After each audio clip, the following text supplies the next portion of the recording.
Serentahun tak lepas dengan hasil bumi dari masyarakat sekitar yang diarak dari kantor desa menuju Kasepuhan Cigoong, menjadi incaran bagi peserta maupun warga masyarakat. Dipercaya membawa berkah sehingga warga rebutan hasil bumi tersebut yang melibatkan kaum ibu dan bapak hingga mahasiswa yang sedang KKN. Dapat banyak. Apa ya? Capek, dapat singkong, sayur. Dapat labu. Terus buat apa Bu nanti Bu? Nanti buat di sayur.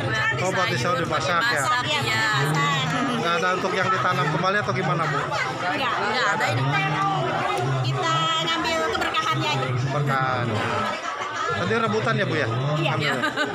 Ikuti ini Mbak. Iya. Pertama. Dari mana? Kami dari Papua. Ya, Dari Papua. Universitas Papua. Kami datang sini juga buat ikut acara ini. Oh, buat kebutuhannya.